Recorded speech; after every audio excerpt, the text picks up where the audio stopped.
खबर अब हरदोई से आरएसएस नेता की गुंडई का मामला यहां पर दरअसल सामने आया। बेटी का रिश्ता टूटा तो दादागिरी दिखाने लगे। युवक और उसके पिता को बंधक बना लिया गया, उन्हें निर्वस्त्र किया गया, मुर्गा बनवाकर उनकी पिटाई करवाई गई। ये वीडियो सोशल मीडिया पर भी वायरल करवा दिया गया। लखीमपुर के पीलिया निवासी रमेश चंद्र गुप्ता ने दरअसल अपने बेटे विनय गुप्ता की शादी की बात 3 साल पहले हरदोई के आरएसएस नेता कैलाश नारायण गुप्ता की बेटी से की थी, पर कुछ कारणों की वजह से विनय गुप्ता ने शादी से इनकार कर दिया था, जिसके बाद से ही संघ नेता कैलाश नारायण गुप्ता, विनय गुप्ता और उसके परिवार से नाराज चल रहे थे। इस बीच दिसंबर 2019 में विनय गुप्ता की शादी हरदोई के ही कन्हैया लाल गुप्ता की बेटी से तय कर दी गई। गोद भराई की रस्म भी हो गई, लेकिन फरवरी 2020 में कन्हैया लाल गुप्ता ने शादी से इनकार करवा दिया। शनिवार दोपहर में लखीमपुर से रमेश चंद्र गुप्ता अपने बेटे विनय गुप्ता के साथ दरअसल हरदोई आए थे किसी काम से। कन्हैया लाल गुप्ता से समझौता करने के लिए जेवर वापस करने की फिर बात भी कही गई है। आरोप है कि दोनों ओर से सामान एक दूसरे को वापस करने के बाद संघ के पदाधिकारी रहे कैलाश नारायण गुप्ता और उनका बेटा वहां पर पहुंचा। समझौते के बाद अपने घर जा रहे रमेश चंद्र गुप्ता उनके बेटे को अपनी मंडी में स्थित दुकानों में बंधक बनाकर ले गए। वहां पर उन्होंने पिता और बेटे दोनों को निर्वस्त्र किया, मुर्गा बनाया, उनके साथ मारपीट की, अभद्रता की, बदतमीजी का ये वीडियो सोशल मीडिया पर वायरल हुआ है। मामले की शिकायत पुलिस से की गई। पुलिस ने जांच के बाद कार्रवाई करने की बात कही। पहले तो कुर्सी हटाओ यार, तुम लोग कुर्सी दे दे, कुर्सी कहाँ दे यार। 6 दिसंबर को हमारा रिश्ता कन्हैया जी को फिक्स हुआ था। 6 दिसंबर को वहाँ पर गोद भराई हुई थी। उसके बाद फरवरी में उन्होंने मना कर दिया कि हम रिश्ता नहीं करेंगे, तो हमारी उनसे बराबर फ़ोन पर बात होती थी। उन्होंने कहा आप लोग आ जाइए हरदोई और अपना जो है सामान, हमने कहा हमारा सामान हमको दे दीजिए और अब आपका जो खर्चा हुआ है गोद भराई में वो आप ले लीजिए। तो आज उन्होंने हमको राम जानकी मंदिर में बुलाया। हम राम जानकी मंदिर में गए और वहाँ पर उन्होंने बताया हमारा 55,000 रुपये खर्च हुआ है। तो पैसा उनका कम ही खर्च हुआ था, लेकिन उन्होंने 55,000 बताया। तो वहाँ पर जो बैठे हुए लोग थे उन्होंने कहा 40,000 दे दो, तो हमने उनको 40,000 दे दिया। उन्होंने हमारा जेवर वापस कर दिया। इतने में कैलाश और उसके बेटे लोग आ गए और लक्ष्मी और मनोज नाम के लोग हैं वो लोग आ गए।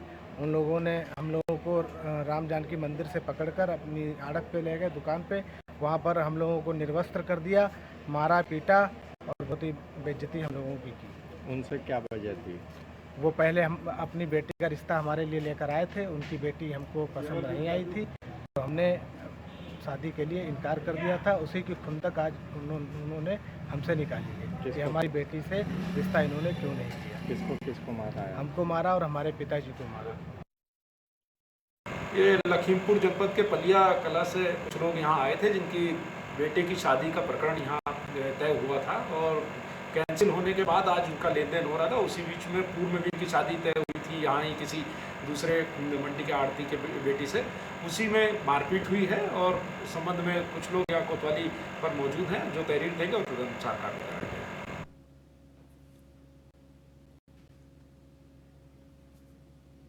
अभिनव द्विवेदी हमारे साथ हमारे संवाददाता जुड़ गए हैं, उनका रुख करते हैं।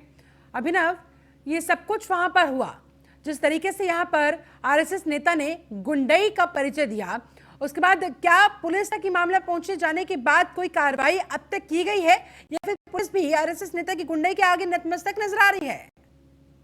कहीं ना कहीं सबका प्रभाव तो नजर आ ही रहा है, क्योंकि मामला आरएसएस के एक पदाधिकारी से जुड़ा हुआ है। तो पुलिस भी उतना प्रभावी ढंग से कार्रवाई नहीं कर पा रही है।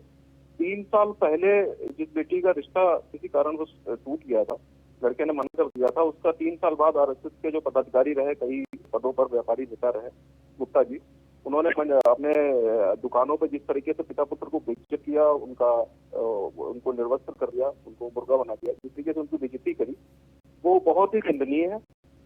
यहाँ पर आरएसएस के जो पदाधिकारी हैं उनका आरोप है कि इन्होंने हमसे पैसा लिया था, हमारी बेटी को ठुकरा दिया, कुछ भी किया था, लेकिन दंड देने का अधिकार इनको नहीं था। ये आरएसएस के नेता भूल गए कि वो अधिकारी नहीं है, वो जज नहीं है।